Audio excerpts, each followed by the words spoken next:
año 70, el templo herodiano fue totalmente destruido por los romanos y tan solo permaneció en pie este muro occidental, tal como estaba en los días de Jesús.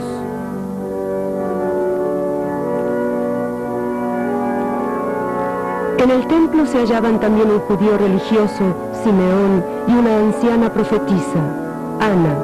Al llegar María y José con su hijo, Ana y Simeón supieron de inmediato que Jesús era el ansiado Mesías y dieron las gracias a Dios. Bien, en esta oportunidad quiero hablar de un tema que me parece bastante importante. Hablaré de la ciudad de Jerusalén, Yerushalayim, así la llamamos en hebreo, Yerushalayim, la ciudad de Jerusalén, la ciudad más importante del mundo. La ciudad de Jerusalén, a lo largo de su estadística, presenta datos que realmente estremecen. Pero antes de ello, es necesario remitirnos a un versículo de la palabra del Señor. Tehilim, los Salmos, 122, verso 6 en adelante, dice el rey David: pedid por la paz de Jerusalén, sean prosperados los que te aman, sea la paz dentro de tus muros y el descanso dentro de tus palacios. Por amor de mis hermanos y mis compañeros diré yo, la paz sea contigo. Por amor a la casa de Adonai nuestro Dios buscaré tu bien.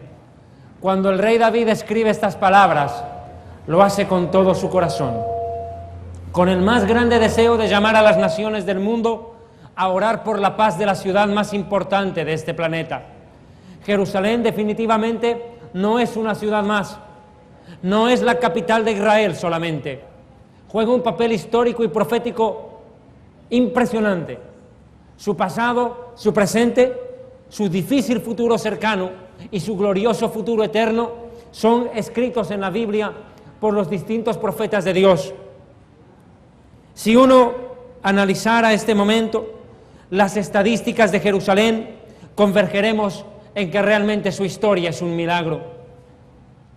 Jerusalén soportó 36 guerras, 28 veces fue oprimida y saqueada por pueblos invasores, egipcios, asirios, babilonios, macedonios, ptolomeos, seleucidas, romanos, bizantinos, persas, árabes, cruzados, mongoles, mamelucos, turcos y otomanos, británicos y jordanos.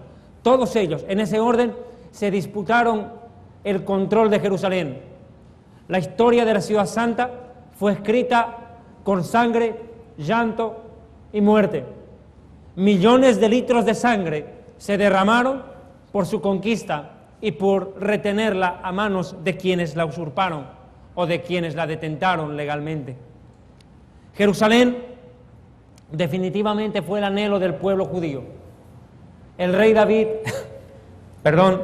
la convirtió en la capital eterna e indivisible de la nación de Israel, de la tierra prometida. Los judíos hemos esperado durante más de 2000 años el volver a nuestra ciudad santa. Cuando el emperador Tito arrasó Jerusalén en el año 70 después de Cristo, ordenó que con bueyes fuera arada toda la ciudad, destruida. El año 70 después de Cristo, 1 millón de personas murieron en Jerusalén.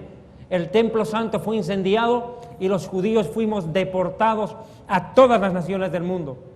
Pero como dice el Talmud judío, la historia judía, desde que Tito arrasó a Jerusalén, los judíos hemos seguido mirando hacia ella todos los días de nuestra vida, al igual que lo hacía el profeta Daniel, que abiertas las ventanas de su cámara que daban hacia Jerusalén, dice la Escritura en Daniel 6:10, se arrodillaba 3 veces al día y oraba y daba gracias delante de su Dios como lo había hecho antes.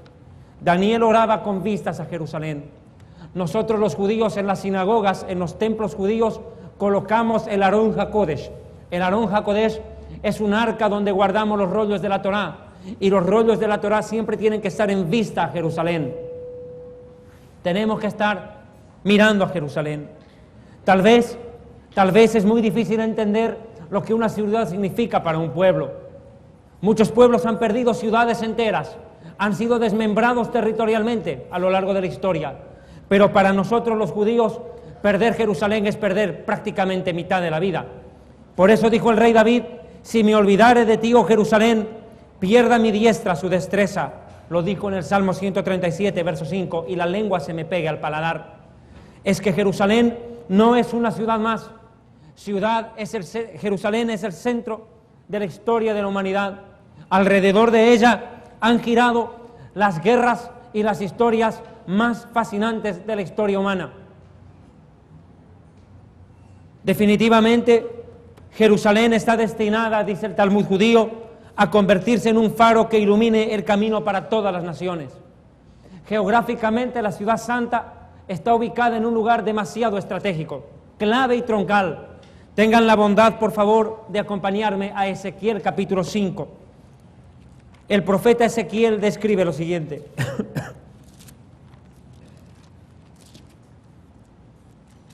Ezequiel capítulo 5, tengan la bondad, versículo 5. Dice la palabra del Señor lo siguiente: así ha dicho Adonai el Señor, esta es Jerusalén, la puse, ¿qué? ¿Me acompañan, por favor? La puse en medio de las naciones de las tierras alrededor de ella.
Mire el lugar geográfico que Dios le otorgó a Jerusalén. La ciudad de Jerusalén es el centro del planeta Tierra, está en medio de los continentes. Cuando uno mira un mapa del mundo, observará que África encaja en Brasil. Antes del diluvio, la Tierra era una sola masa geográfica. No existían continentes antes del diluvio. No existía África, Europa, América, Oceanía, Asia. No existían continentes antes del diluvio. Toda la tierra era una sola masa geográfica, así lo describe el Génesis en la creación. Vino el diluvio y se movieron las gigantescas masas de tierra y formaron así los continentes que hoy conocemos. Pero no obstante a ello, Jerusalén está ubicada en el punto central del planeta. Al norte de Jerusalén está Europa, al sur el África, al este el Asia y al oeste América. Definitivamente Jerusalén está, como Ezequiel lo describe, en el centro del planeta Tierra. Durante muchos siglos la gente discutía sobre la redondez o la planicie del planeta. Galileo Galilei, Nicolás Copérnico, y entraron en un debate a lo largo de la historia por saber si la Tierra era redonda o si era plana, ignorando lo que la Escritura decía. El profeta Isaías ya anunciaba que este planeta tenía forma redonda y que en el centro estaba Jerusalén. Isaías 40, 21 dice: ¿no sabéis? ¿No habéis oído? ¿Nunca os lo han dicho desde el principio? ¿No habéis sido enseñados desde que la tierra se fundó?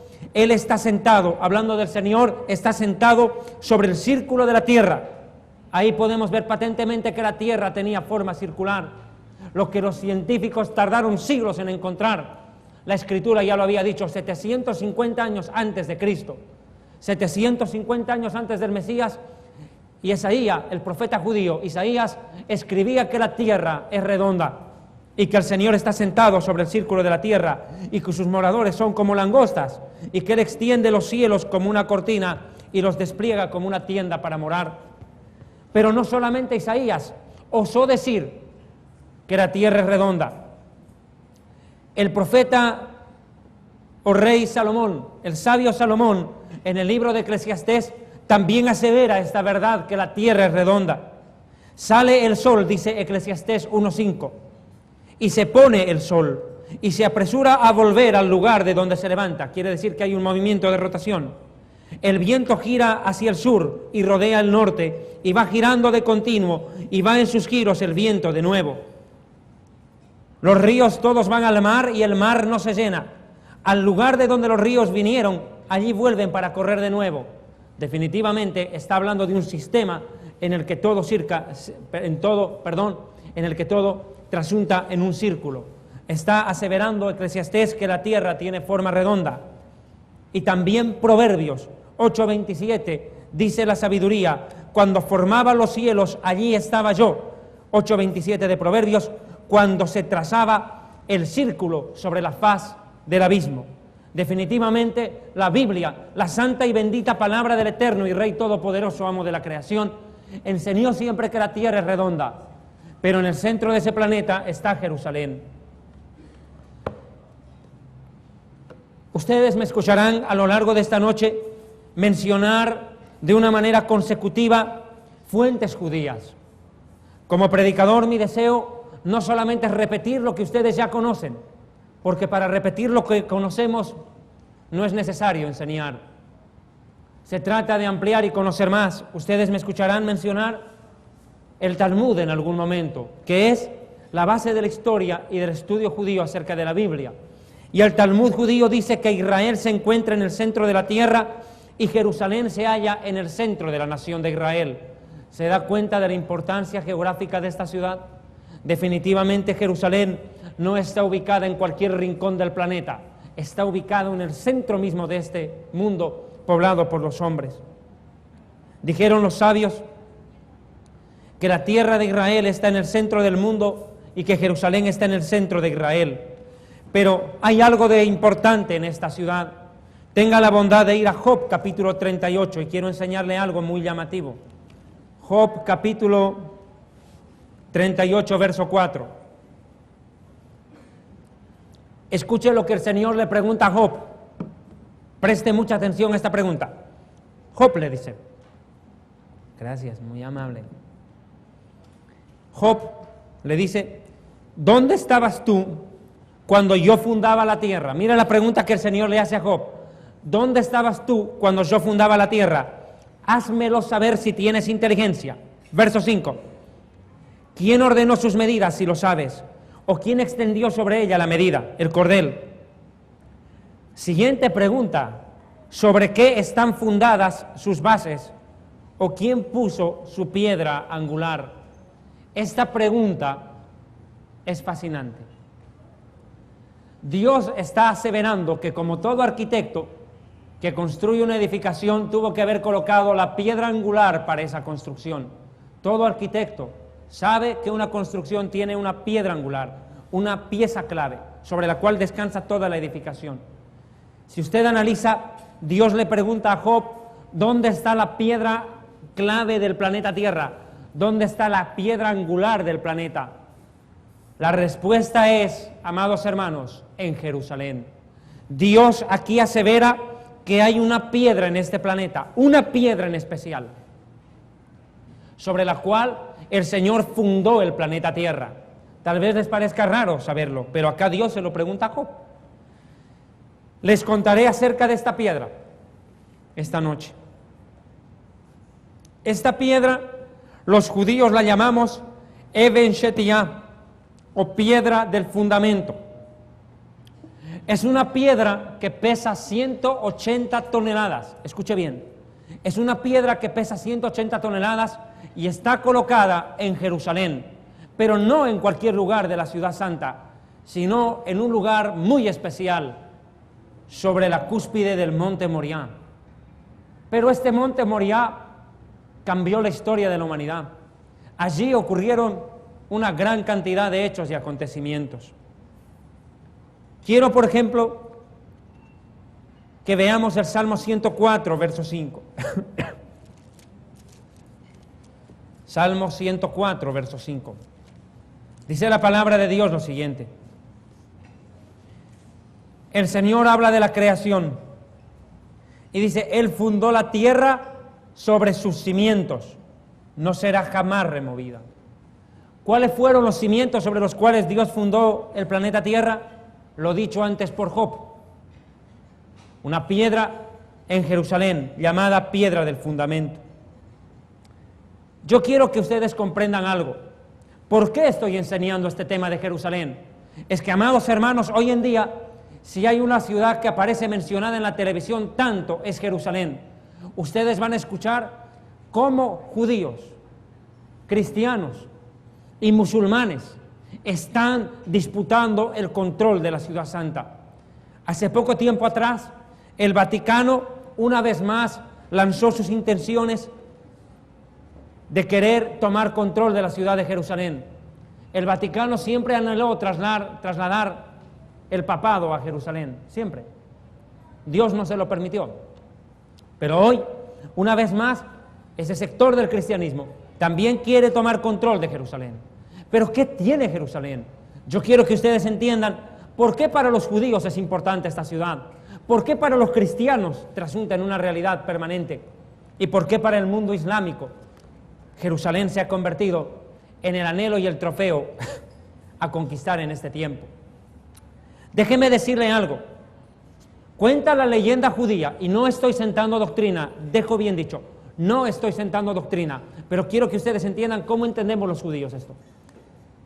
Por conocimiento general, que cuando Dios creó al primer ser humano, Adán, tomó polvo. Sí, lo sabemos. Polvo. Dios no hizo al hombre de la tierra, sino del polvo de la tierra, que es la más fina. Dios no lo hizo de un pedazo de tierra ahí botado, no. Él recogió con la yema de los dedos el polvo para formar al primer ser humano. Pero Dios no recogió polvo de cualquier lugar. Dice en la tradición judía algo que me parece bueno tomar como referencia. Hago un paréntesis acá. Perdón. La Biblia originalmente fue escrita en el idioma hebreo, pero cuando los judíos fuimos deportados a Babilonia, tuvieron que traducir la Biblia al arameo, y el arameo tiene una traducción que se llama el Targum. El Targum es la traducción aramea de la Biblia, del hebreo al arameo. En la época del profeta Jeremías se hizo estas traducciones, y escuche lo que el Targum dice sobre la creación del hombre en Génesis. Escuche: el Señor creó a Adán tomando polvo del lugar donde siglos después fue edificado el templo de Jerusalén, y sopló en sus narices aliento de vida, y el aliento se convirtió en el cuerpo de Adán en espíritu capaz para hablar, para iluminar los ojos y hacer que oiga con los oídos. Claro, porque de lo contrario el ser humano hubiera sido solamente un muñequito de barro, pero cuando Dios sopló en él, abrió los ojos a Adán y escuchó con los oídos y pudo hablar, entró vida en él. Pero el polvo del cual Dios tomó para Adán, para crear a Adán, fue un polvo de un lugar importante para la historia judía, del lugar donde después se edificó el templo de Jerusalén. Como dijimos, Jerusalén es el centro del planeta. La primera vez que aparece el nombre Jerusalén no aparece completo en la Biblia, aparece más bien con la palabra Shalem o Melquisedec, rey de Salem. Es la primera vez en que se hace una alusión directa a la ciudad santa. Dice Génesis 14, 18 al 20, que entonces Melquisedec, rey de Salem, sacerdote del Dios Altísimo, sacó pan y vino y bendijo diciendo: bendito sea Abraham del Dios Altísimo. Habla del encuentro entre Melquisedec y Abraham. ¿Quién fue Melquisedec? Melquisedec aparece nombrado acá como el rey de Salem, lo que después se llamó Jerusalén. Este rey de justicia que salió al encuentro de Abraham no fue otro que el mismo Mesías antes de su encarnación. Bien dijo Yeshua el Mesías cuando predicaba en la tierra. Jesús el Mesías dijo a los fariseos: Abraham vio mi día y se gozó. Y le dijeron: ¿cómo puedes decir esto? Si tú no tienes ni siquiera 70 años, ¿cómo pues dices que has visto a Abraham? Y entonces Jesús le respondió a los fariseos: antes que Abraham fuera, yo existo. ¿Y cuándo fue que Abraham vio al Mesías? Acá, En Génesis 14, 18, Abraham vio el día del Mesías y se gozó, porque acá Melquisedec, que es el Mesías, le entrega pan y vino, un prototipo de la Santa Cena y del sacrificio del Mesías a favor del pecado humano. Denle un aplauso al Rey.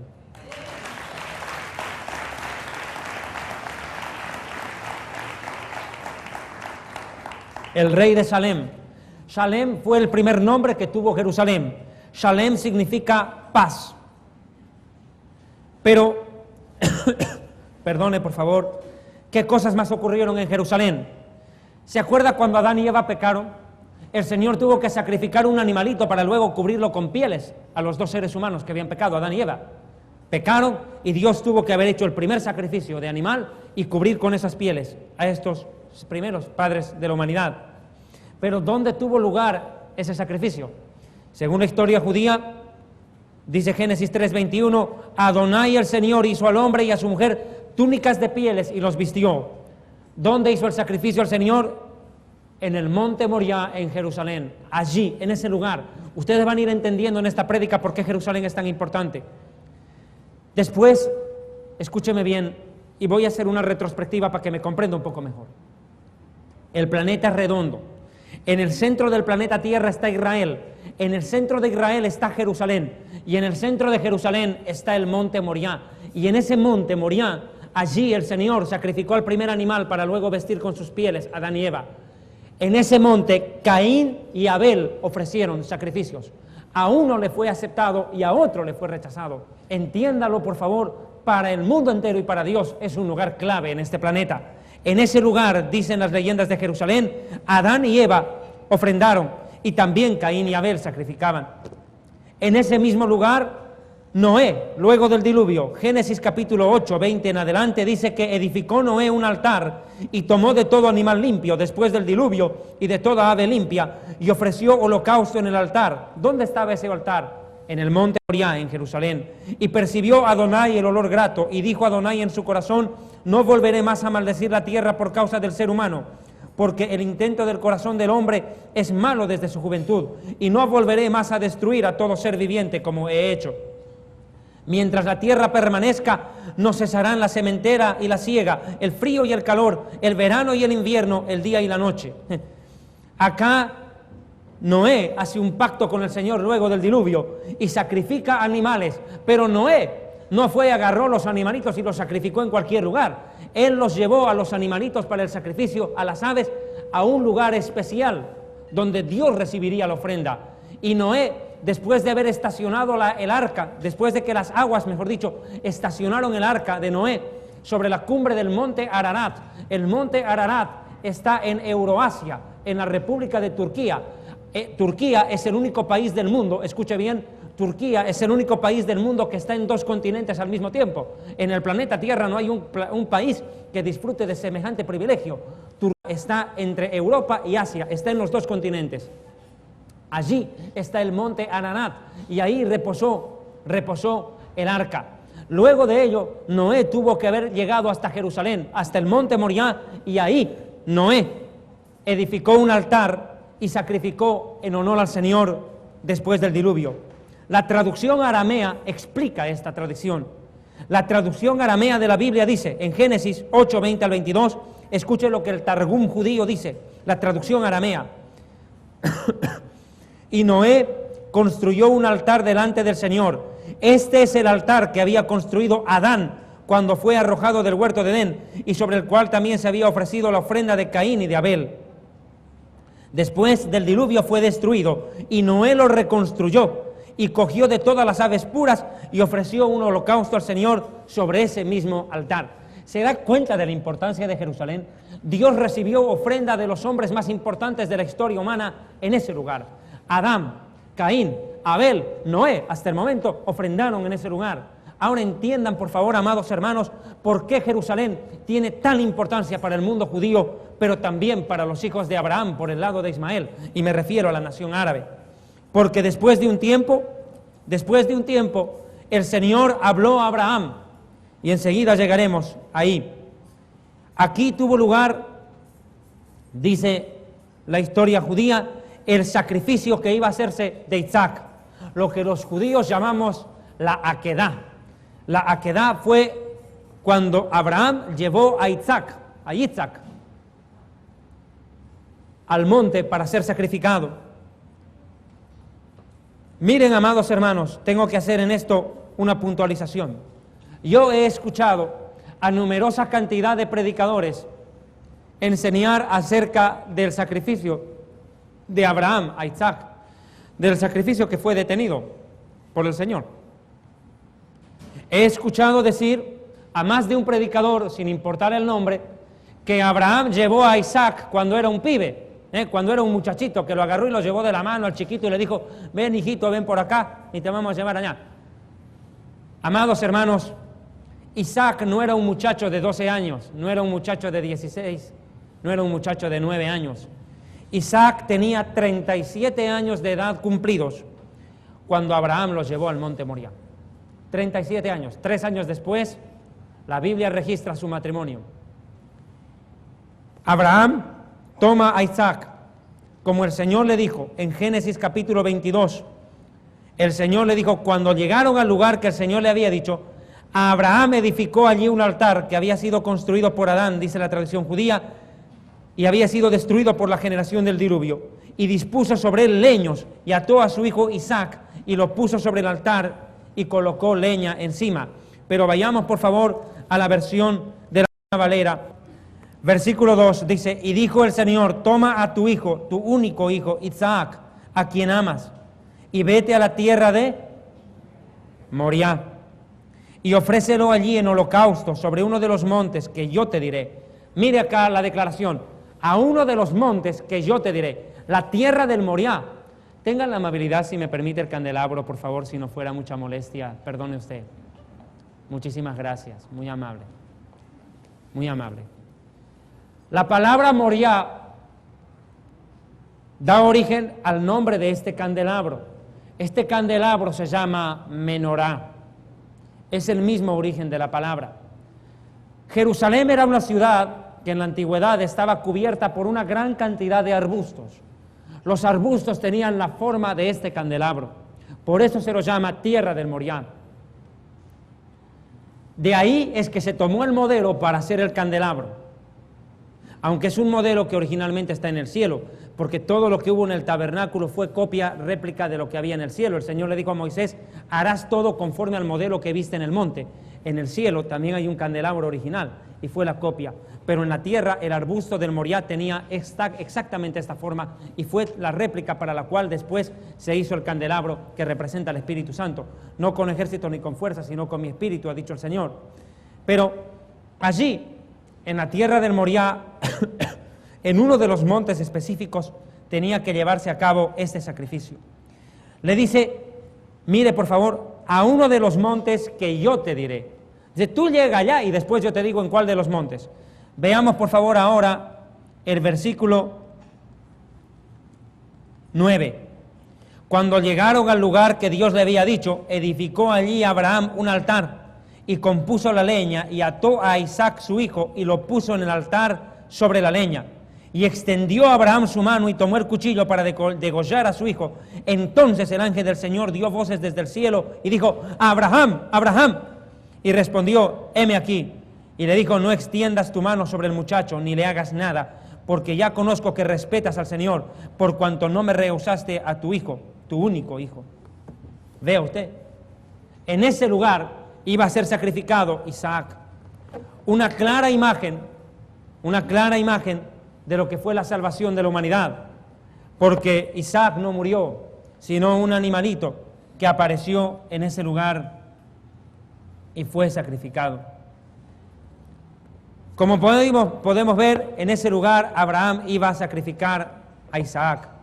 Pero ¿de dónde viene el nombre Jerusalén?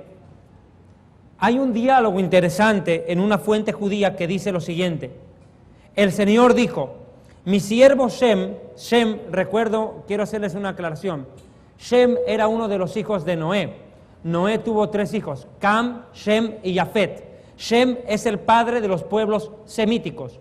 Pueblos semíticos somos los descendientes árabes y judíos, los que escribimos de derecha a izquierda. Nosotros escribimos al revés de ustedes. En eso es una de las características de los pueblos semíticos, descendientes de Sem, uno de los hijos de Noé. Bien, mi siervo Sem, hijo de Noé, la llamó Shalem. El primero en colocarle nombre a Jerusalén fue Sem. Sem, el hijo de Noé, llamó ese lugar Shalem, que significa paz y perfección. Y Abraham la llamó Iraá. Cuando Abraham llegó al lugar para sacrificar a Isaac, dijo Iraá, que significa este lugar merece respeto. Entonces el Señor dijo, cualquier nombre que yo escoja puede ofender a cualquiera de estos dos justos.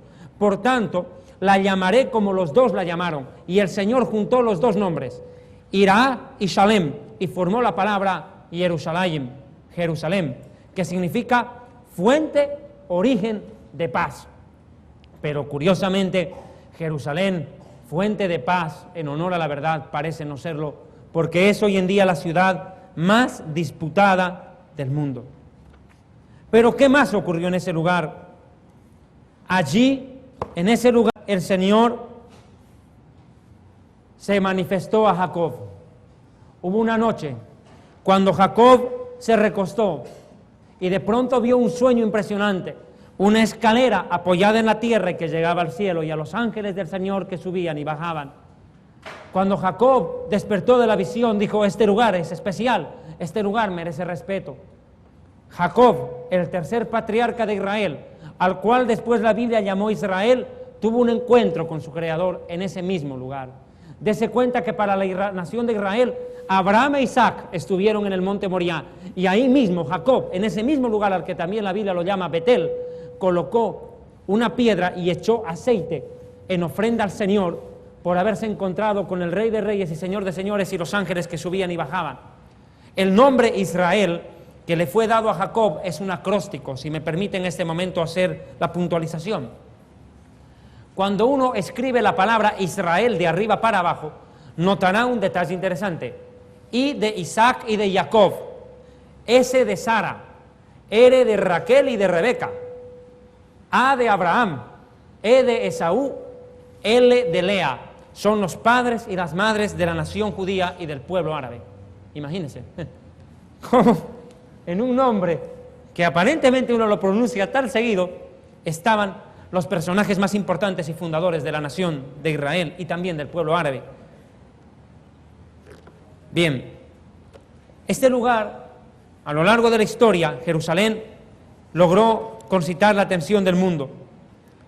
El Señor había anunciado que allí estaría su morada. Moisés, hablando de Jerusalén, dijo esto. En el Éxodo, Moisés dijo, tú los introducirás a la tierra prometida y los plantarás en el monte de tu heredad, en el lugar de tu morada que tú has preparado, oh Señor, en el santuario que tus manos han afirmado, y Adonai reinará eternamente y para siempre. ¿De qué monte hablaba Moisés? Moisés ni siquiera entró a la tierra prometida, pero ya Moisés, acá en el Éxodo 15, vislumbra en profecía un monte y dice que sería el monte de su morada, el monte de su heredad.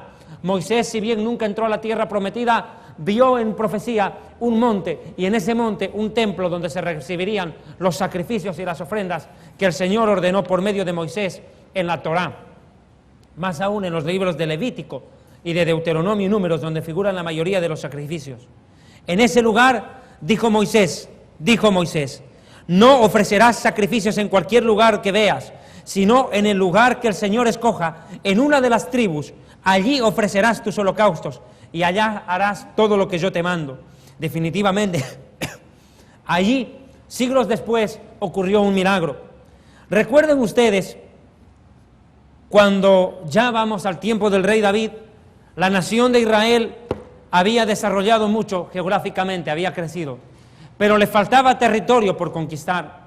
Y en aquel lugar había un territorio dominado por un pueblo llamado los Jebuseos. Los Jebuseos tenían el control de lo que hoy es la ciudad de Jerusalén, pero el rey David había pecado contra el Señor y Dios se había enojado contra la nación hebrea. Y el ángel del Señor venía con la espada dispuesto a destruir a la nación.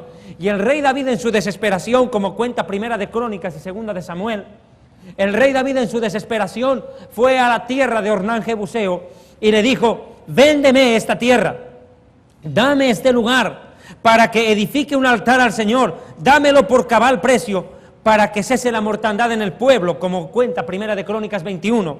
Entonces Ornán Jebuseo le respondió al rey David en el verso 23, tómala para ti y haga mi señor para él la ofrenda, que todo lo doy yo. Mire, se lo estaba regalando. Le dijo, no, dijo, usted es el rey, ¿cómo me viene a pedir a mí que yo le venda esta tierra? No, yo le presto, ahí tiene, haga la ofrenda que quiera.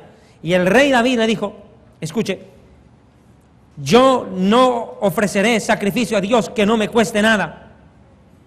El rey David tuvo un corazón sincero. Él le dijo claramente a Ornán Jebuseo que esa tierra no se la aceptaba como regalo, sino que quería comprarla. Y allí, en ese lugar, escuchemos el verso 24 de Primera de Crónicas 21.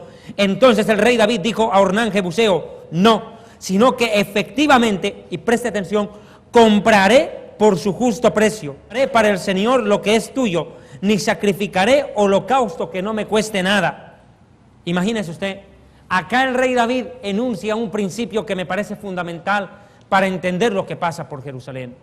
El mundo árabe dice que es dueño de Jerusalén. Los palestinos reclaman a Jerusalén hoy por hoy como futura capital de un nuevo Estado palestino, un futuro Estado palestino. Hermanos míos, acá el rey David pagó un precio. El rey David, a nombre de la nación de Israel, compró el derecho propietario sobre Jerusalén y sobre el monte Moriah en especial. Ese hecho, yo como abogado y usted también que conocerá de leyes, mi amado hermano, sabrá que el derecho de compra es inalienable e imprescriptible. Lo que es suyo, nadie le puede quitar. Usted pagó un precio por lo que tiene ahora. Pues hermano, el rey David compró ese lugar. Al haber comprado ese lugar, el rey David deja asentado que la propiedad del monte Moriah le pertenece al pueblo judío. ¿Por qué digo esto? Muchas veces ustedes cantan una canción que a los palestinos les agrada, a los judíos nos molesta. Ustedes cantan, en las calles de Palestina Cristo andaba, anunciando la verdad del Evangelio. Yo me pregunto, ¿y cuándo Jesús estuvo en Palestina si Palestina no existe? Tierra bendita, tierra hermosa es la tierra de Palestina donde Jesús nació. Amados amigos, por favor, devuélvanos a Jesús, era judío, no era palestino.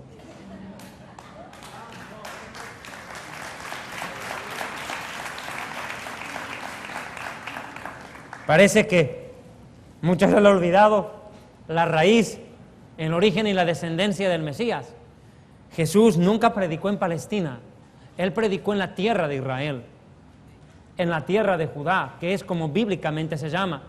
Palestina es una palabra que ni siquiera aparece en la Biblia, como tampoco aparece Jerusalén en el Corán, el libro sagrado de los árabes. No aparece. Hablemos las cosas en su justa propiedad.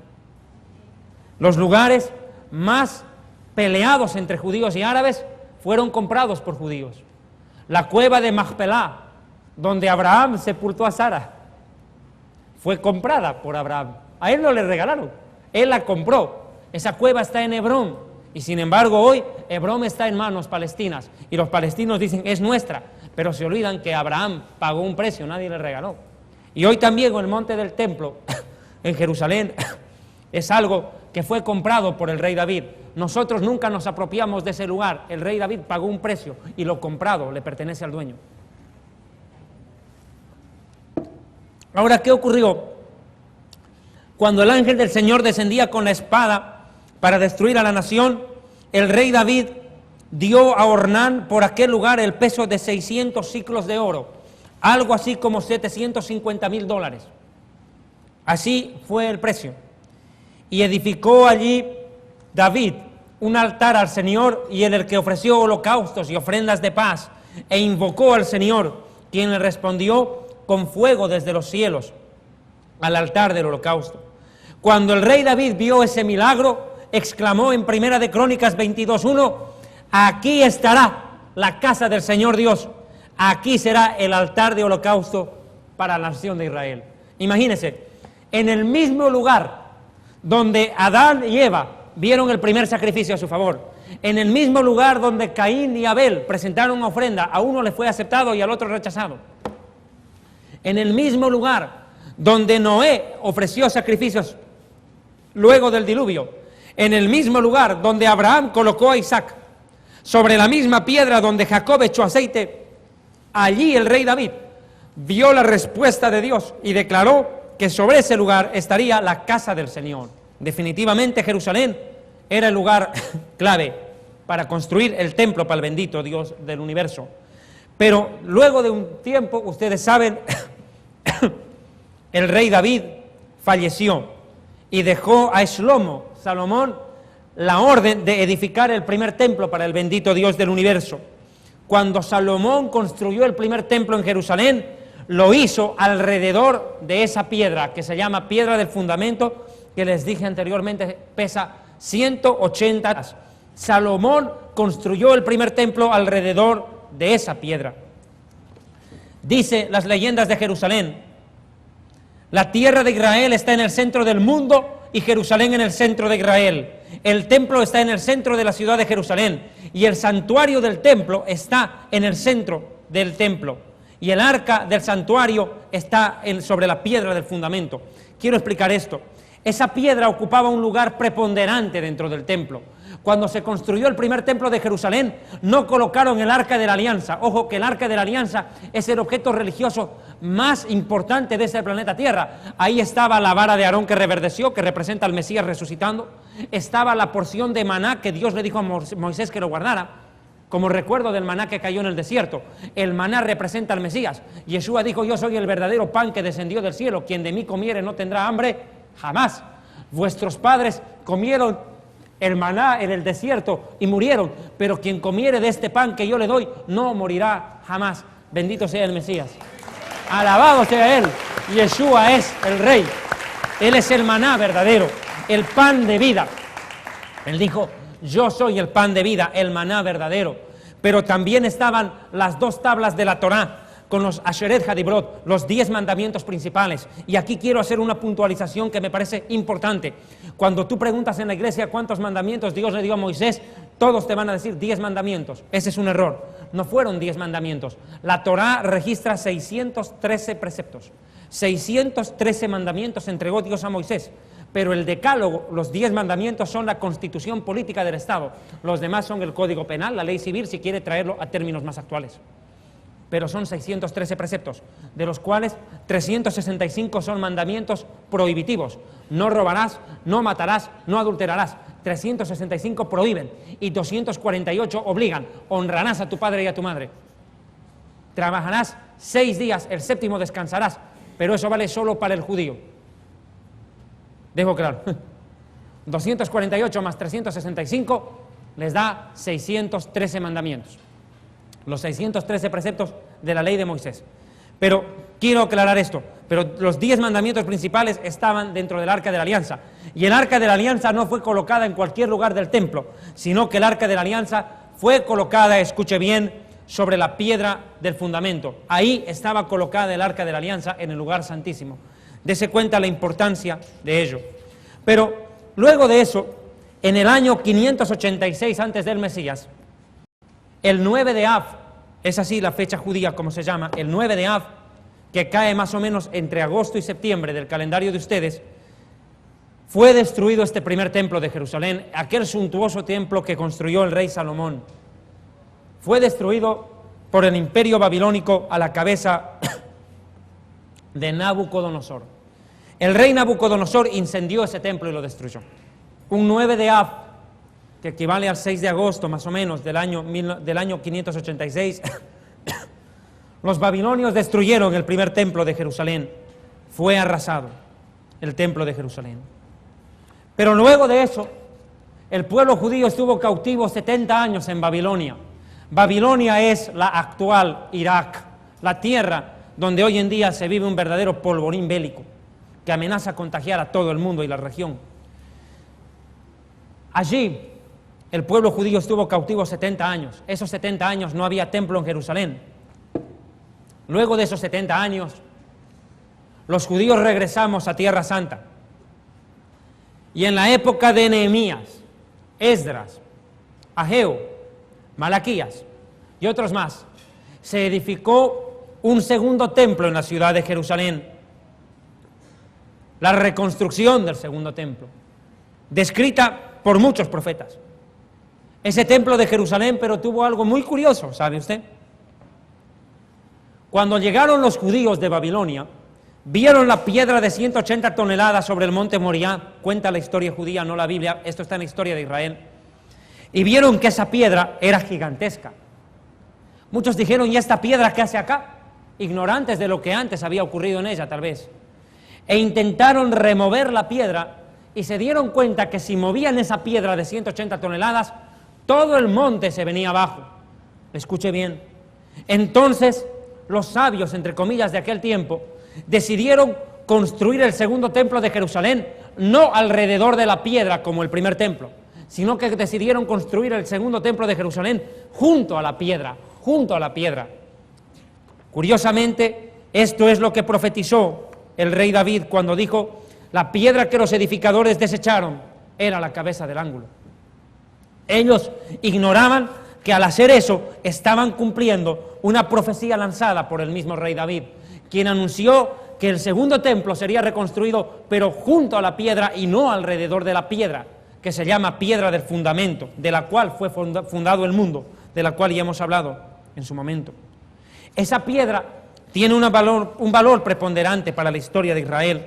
El segundo templo fue construido junto a esa piedra, pero no obstante el profeta Ageo habló de ese segundo templo y dijo Ageo lo siguiente en el capítulo 2: haré temblar a las naciones y vendrá el anhelado de todas las naciones y llenaré de gloria esta casa. ¿Cuál casa? El segundo templo de Jerusalén. Así ha dicho Adonai de los ejércitos.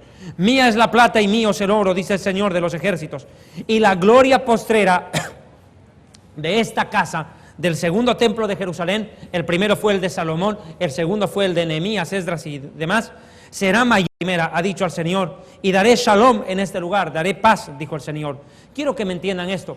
¿Cómo puede ser posible que acá Ageo, de parte de Dios, anuncie que la gloria postrera del segundo templo sería mayor que la primera, cuando todos sabemos, históricamente, que el templo de Salomón fue el templo más hermoso que existió en Israel, y que el templo que narra Ageo fue un templo bonito, pero no hermoso como fue el primero? Entonces, ¿cómo puede decir acá Ageo que la gloria postrera sería mayor que la primera?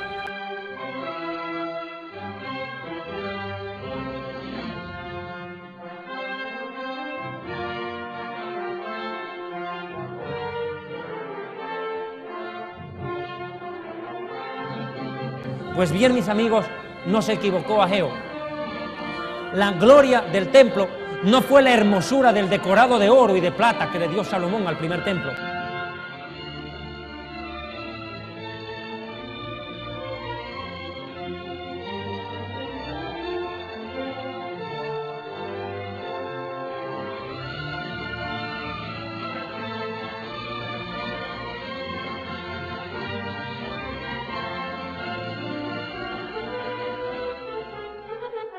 La gloria del segundo templo radicaba no en la hermosura del templo, sino en quién lo visitaría. Fue allí, a ese templo, al segundo templo de Jerusalén, aquel que tenía la piedra afuera, a ese templo, donde entró la gloria del Señor. Y la gloria del Señor se llama Yeshua el Mesías. Entró ahí, Él puso sus pies en ese lugar.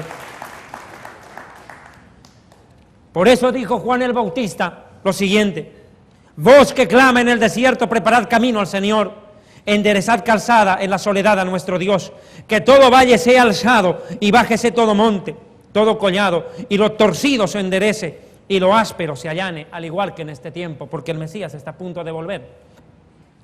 Y se manifestará la gloria del Señor. La gloria del Señor es el Mesías, y toda carne juntamente la verá, porque la boca del Señor lo habló. Eso es lo que ocurrió. Y Juan el Bautista lo ratifica. Y aquel verbo fue hecho carne y habitó entre nosotros. Y vimos su gloria, su Shekinah, como la del unigénito, lleno de gracia y verdad. Amados hermanos, si bien el segundo templo de Jerusalén no era un templo hermoso, fue en ese templo donde entró el Mesías y posó sus pies. Allí agarró un látigo al comenzar su ministerio y dio una paliza a los fariseos que habían convertido en un negocio la fe de Israel. Les dio una paliza ejemplarizadora.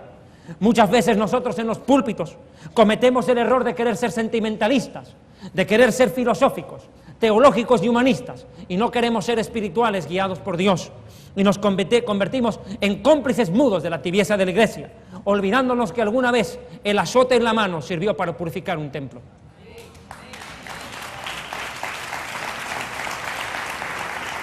Y no solo una vez. La historia de Israel y la Biblia, si uno lo analiza detenidamente en los evangelios, fue 2 veces, no una, 2 veces en las cuales el Mesías usó el azote y golpeó a sus adversarios. Amados hermanos, a veces cuando uno predica con rigor la palabra, muchos se ofenden. Muchos se ofenden cuando un predicador habla duro. ¿Cómo será cuando Dios mismo sea quien les hable cara a cara? Si de un hombre buscan evadir, de Dios no lo harán. Nosotros, como judíos, algo hemos aprendido de Dios, que a Dios no le tiembla la mano con su propio pueblo cuando tiene que castigarlo. Lo sabemos bien. Al Señor no le tembló la mano con nosotros dejarnos en el desierto, que toda una generación perezca. No le tembló la mano para dejar al mismo Moisés fuera de la tierra prometida. ¿Por qué le temblará la mano con el olivo silvestre que no quiere vivir en santidad? Dígamelo usted.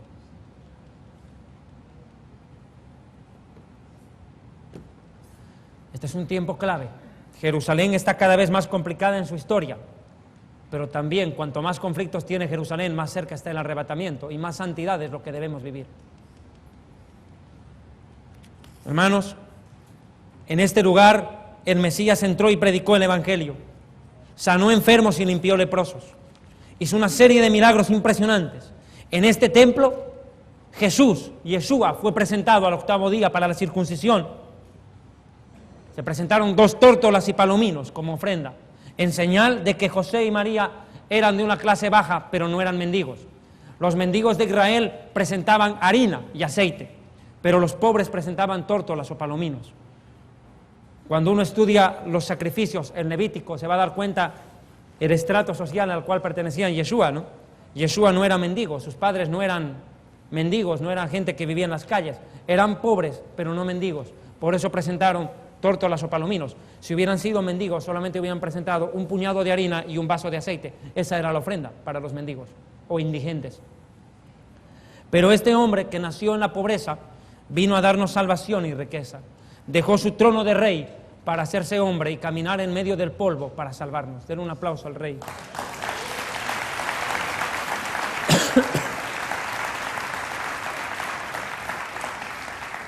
Pero ocurrió algo después. Yeshua el Mesías profetizó algo impresionante. Yeshua dijo, cuando los discípulos le mostraron el templo de Jerusalén, dijeron: mira, Señor, cómo Herodes está arreglando este segundo templo. Señor, obviamente este no es el templo como el de hermoso que fue el de Salomón, no es tan hermoso como el de Salomón, pero mira, por lo menos lo están redecorando. Y Jesús, Yeshua el Mesías, dijo, cuando Jesús salió del templo y se iba, se acercaron los talmidim, los discípulos. Quiero enseñarles algo entre paréntesis. ¿Sabían ustedes que en el judaísmo no son los discípulos los que escogen al maestro, sino el maestro el que escoge a los discípulos?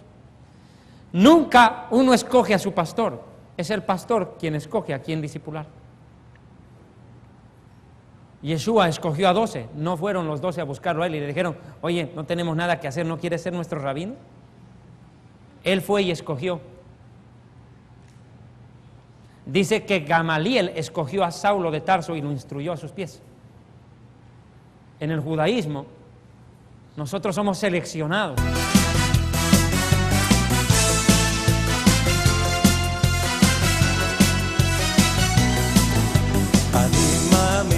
אני מאמין באמונה שלמה בביאת המשיח. אני מאמין